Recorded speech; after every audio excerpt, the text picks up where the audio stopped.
Krievija turpina spiest uz priekšu. Kamēr Vladimirs Putins cenšas atbalstīt neveiksmīgo iebrukumu Ukrainā, viņš dod pavēli palaist dronus. Ne visi šie droni ir vērsti pret Ukrainu. Daudzi no tiem nonāk NATO gaisa telpā, un tā ir tikai Krievijas hibrīdkara stratēģijas aizberga redzamā daļa. Tagad Austrumeiropa ir zaudējusi pacietību. Vladimirs Putins ir pārkāpis nepiedodamu robežu un notiek gatavošanās sadursmei. Tiek veidotas alianses, izstrādāti plāni, un Vladimiram Putinam tiek sūtīts skaidrs vēstījums. Pamet Eiropu vai tiksi sagrauts. Un valsts, kas šobrīd šo vēstījumu pauž visvairāk, ir tāda, kuru jūs iespējams negaidījāt – Bulgārija. 7. martā tika paziņots, ka Eiropas gaisa telpā atkal notikusi Krievijas drona iekļūšana. Šoreiz mērķis bija Sofija. Bulgārijas galvaspilsētai nācās uz laiku slēgt Vasiljevska lidostu, pēc tam, kad drošības sistēmas identificēja tuvumā lidināmies dronu. Bulgārijas varas iestādes reaģēja ātri, gaisa satiksmes kontrole un robežu policija sadarbojās, lai novirzītu lidmašīnas un nodrošinātu visu lidostā esošo cilvēku drošību. Incidents bija īss, dronu drīz vien neutralizēja. Un, lai gan Bulgārija bija atturīga, atklājot, no kurienes viņuprāt drons bija ieradies, daži pat izteica minējumus, ka Irānas drons varētu būt aizlidojis tik tālu tās teritorijā, patiesībā ir tikai viens ticams vaininieks. Izskatās, ka Krievija atkal ir pie vainas. Un Bulgārija ar šo pēdējo iebrukumu negrasās samierināties. Tā zina, ka tas, ko tā piedzīvoja marta sākumā, ir tikai hibrīdkara stratēģijas aizberga redzamā daļa, kas ir daudz dziļāka un ilgst jau daudz ilgāk, nekā daudzi Eiropā vēlas atzīt. Realitāte ir tāda, ka Krievija jau ir karā ar Eiropu, tikai ne tradicionālā veidā. Bulgārija ir jaunākais upuris, un pēc dažām minūtēm mēs daudz dziļāk iedziļināsimies Krievijas hibrīda stratēģijā. Pirms tam ir Bulgārijas atbilde. Valsts ir gājusi daudz tālāk nekā tikai slēgusi lidostu uz dažām stundām. Pēc drona iekļūšanas Bulgārija ir aktīvi veidojusi alianses un stiprinājusi savas pozīcijas. Joprojām uzmanīgi attiecībā uz iespējamo Irānas iesaisti, valsts ir paziņojusi par pastiprinātu sadarbību ar Grieķiju, kas ir NATO sabiedrotā, un vēl viena valsts austrumu frontē, kas ļoti labi apzinās, cik bīstams var būt hibrīdkarš. Pēc tieši Sofijas lūguma Grieķija tagad izvietos F-16 iznīcinātājus un Patriota pretgaisa aizsardzības sistēmu savā teritorijā, lai palīdzētu sargāt ziemeļu kaimiņa gaisa telpu. Bulgārija arī ir atkārtot apliecinājusi savu atbalstu Pearl iniciatīvai, kuras ietvaros ES un NATO dalībvalstis var iegādāties ieročus no Amerikas Savienotajām valstīm, lai tos izmantotu Ukrainas teritorijas aizsardzībā pret Krieviju. Mēs šeit redzam nāciju, kas ir satricināta un spiesta rīkoties, un tieši šeit tās atbilde kļūst patiešām nopietna.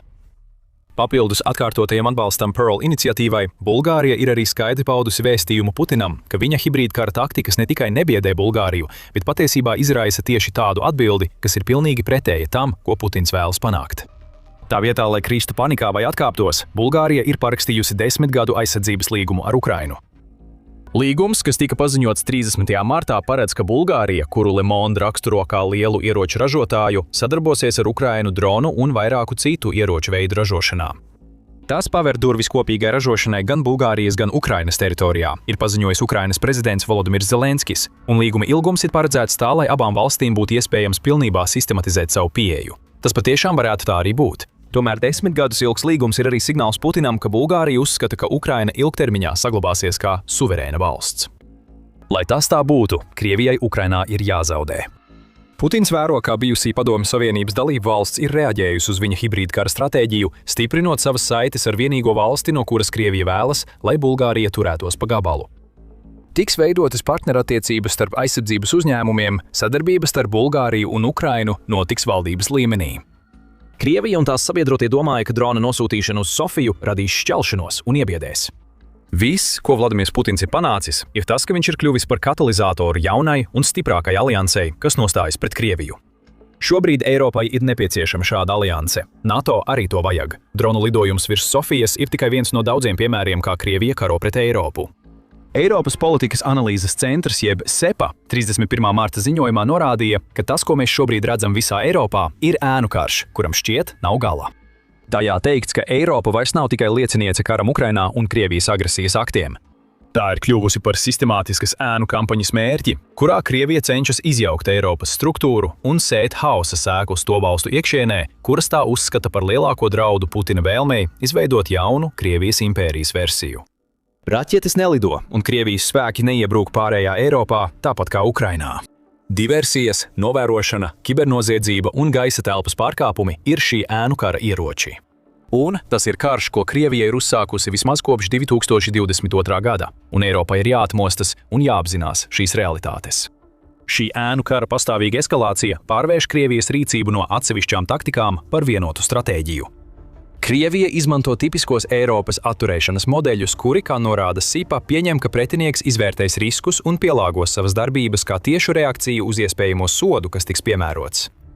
Krievija nav tāda veida pretinieks. Krievijas izlūkošanas un drošības dienesti tiek atalgoti par iniciatīvu, nevis atturību. Operācijām nav obligāti jāpanāk konkrēti strateģiskie mērķi, lai tās tiktu atzītas par veiksmīgām. Tām tikai jāparāda darbība, norāda SIPA. Tā ir problēma visai Eiropai. Krievijas sistēma atalgo eskalāciju, un Eiropas atturēšanas metode nesoda šo eskalāciju pietiekami, lai liktu Krievijai apstāties. No šīs militārās politikas neatbilstības ir izveidojies vienpusējs, netradicionāls karš, kurā Eiropa ir zaudētāju pusē. Bulgārija to zina. Tā tikko ir redzējusi piemēru Krievijas stratēģijai Sofijā, un tā reaģēja stiprinot savas robežas pret gaisa draudiem un parakstot vienošanās ar Ukrainu, kas galu galā kalpos, lai stiprinātu tradicionālo fronti, kas Eiropai ir pret Putina agresiju.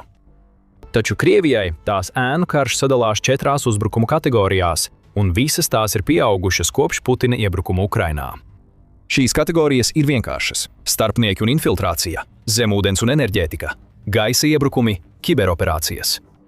Kopā tās ir Krievijas ēnu kara šķēpi, un drona iebrukums Bulgārijā ir tikai milzīga aizberga redzamā daļa, kuru Eiropai steidzami jācenšas izkausēt. Sāksim ar starpniekiem un infiltrācijas taktikām. Tieši Eiropai teju zem deguna Krievijai ir izveidojusi plašu starpnieku un noziedzīgu uzņēmumu tīklu, kas darbojas Eiropas valstu teritorijā. Dedzināšana, diversijas, iebiedēšana un novērošana ir šīm starpnieku grupām izvēlētie ieroči, un tie ir bijuši ļoti efektīvi. Izmantojot faktiski trešās puses dalībniekus, Krievija var apgalvot, ka tai nav nekādas informācijas par incidentiem, kas nejauši kalpo tās interesēm, un tas savukārt padara iepriekš minēto Eiropas atturēšanas modeli pilnīgi bezjēdzīgu. Kā var atturēt ienaidnieku, kurš necīnās pēc tradicionālajiem noteikumiem? Šādas starpnieku un infiltrācijas pieejas piemēru ir vairāk nekā iespējams saskaitīt.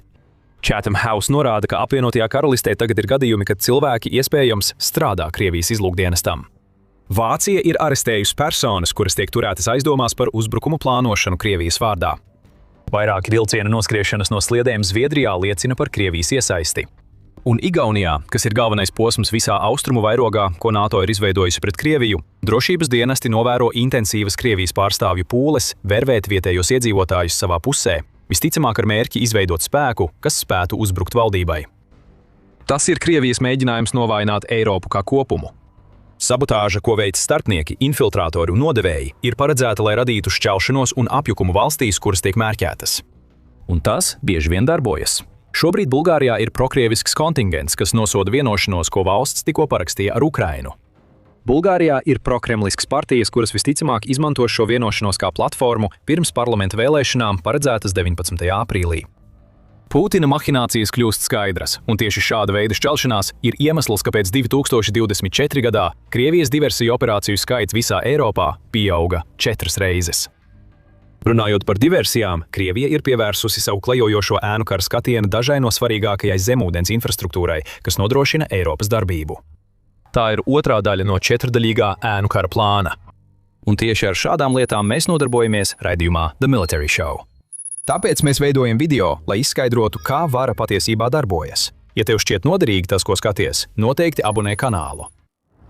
SIPA zina, ka zemūdens kabeļi un cita enerģētikas infrastruktūra, ko Krievija ir mērķējusi visā Eiropā, ir ievainojama, jo tā ir būtiska gan civilajai, gan militārajai dzīvei. Atkal, Krievija Eiropā nerīkojas tāpat kā Ukrainā. Raķetes un droni neuzbruk elektrostacijām. Krievijas pieeja ir daudz viltīgāka, jo tā cenšas izmantot jūras un okeāna plašās aizsardzības nepilnības Eiropā, lai traucētu sakarus un radītu apjukumu militārajās struktūrās visā Eiropā.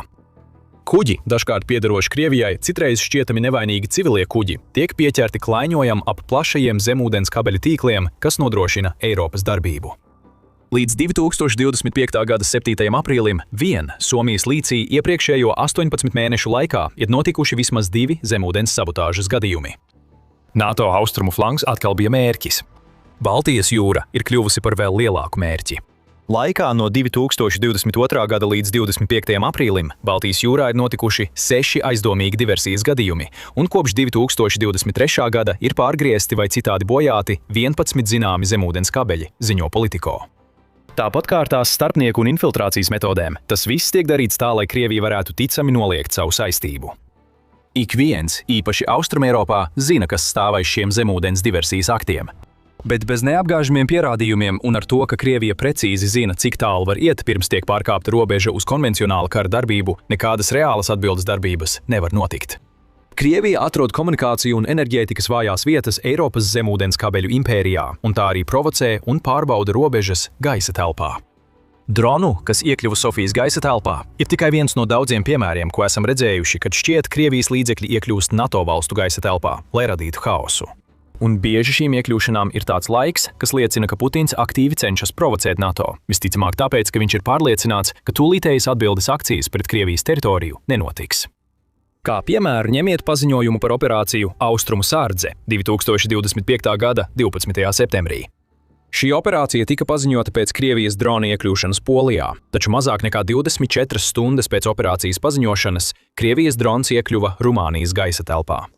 Un mazāk nekā nedēļu vēlāk 3 Krievijas MiG-31 iznīcinātāji ielidoja Igaunijas gaisa telpā un uzturējās tur 12 minūtes, apzināti ignorējot visus informācijas pieprasījumus, līdz NATO bija spiesta pacelt savus iznīcinātājus, lai pavadītu Krievijas lidmašīnas prom no austrumu flanga.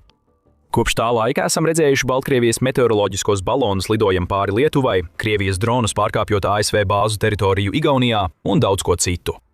Tikai 2025. gadā, kā ziņo The Conversation, Krievijas lidaparāti pārbaudīja NATO gaisa telpu 18 reizes. Tas bija 3 reizes vairāk nekā pārkāpumu skaits, kas tika reģistrēts 2024. gadā. Un šis jaunākais drons Bulgārijas gaisa telpā šķiet ir rādītājs tam, ka Putins tuvākajā laikā negrasās atteikties no 3. Krievijas ēnu kara stratēģijas daļas. Kāpēc, lai viņš to darītu? Krievija lielākoties tiek cauri sveikā ar visu šo. Vismaz tā domā Putins. Visbeidzot, ir arī kiberoperācijas. Krievijas kiberuzbrukumi ir attīstījušies. Ja agrāk tie bija vērsti uz informācijas tehnoloģijām vispārīgā līmenī, tagad tie ir kļuvuši mērķtiecīgāki uz operacionālajām sistēmām, piemēram, enerģētikas tīkliem un transporta infrastruktūru. Dezinformācija ir arī viens no galvenajiem Krievijas rīkiem kibertelpā. Pārpludinot sociālos tīklus ar botiem un viltus profiliem, Krievija spēja manipulēt ar to, ko daudz izmanto kā vienu no galvenajiem informācijas avotiem, lai ietekmētu vēlēšanas un virzītu sabiedrisko domu ārpus savas teritorijas. Ironija šeit ir tāda, ka Krievija iekšēji ierobežo atklātu piekļuvi internetam, pat tajā pašā laikā izmantojot šo pašu piekļuvi, lai izplatītu Putina dienas kārtību citur. King's College London izceļ, cik plaši izplatītas ir šīs kiberaktivitātes. Tā norāda, ka no 2023. gada novembra līdz 2024. gada novembrim tā ir reģistrējusi 505 ārvalstu informācijas manipulācijas un iejaukšanās gadījumus. Šie gadījumi ietvēra 25 platformas, bija vērsti pret 90 valstīm, iesaistīja 322 organizācijas, aptvēra 38,000 kanālu un noveda pie 68,000 satura vienību izveides. Ukraina, Vācija, Francija un Moldova bija starp visbiežāk mērķētajām valstīm. Un šīs sociālo mēdīju operācijas mums parāda, ka Krievijas kiberkarš nav tikai par sistēmu apturēšanu, tas ir arī par viedokļu ietekmēšanu. Atkal šis vārds – šķelšanās – izvirzās priekšplānā. Ar savām kiberkampaņām Krievija var tieši kaitēt saviem mērķiem un radīt tādu polarizētu politisku atmosfēru, kādu mēs šobrīd redzam tādās vietās kā ASV un Lielbritānija. Eiropa cenšas pretoties šajā frontē. 2025. gada decembrī Eiropadome paziņoja par sankciju piemērošanu 2 organizācijām un 12 personām, kas bija iesaistītas informācijas manipulācijās un kiberuzbrukumos. Svarīgi soļi jā, bet tie nebūtu nav tādā mērogā, kāds būtu nepieciešams, lai apturētu Krievijas kiberoperācijas. Un tas ir lielākais izaicinājums, ar ko saskaras Eiropa. Kamēr Krievija turpina savu ēnu karu, daudzi Eiropā vai nu īsti nezina, kas tuvojas, vai arī nepareizi raksturo šo ēnu karu kā kaut ko citu, nevis to, kas tas patiesībā ir.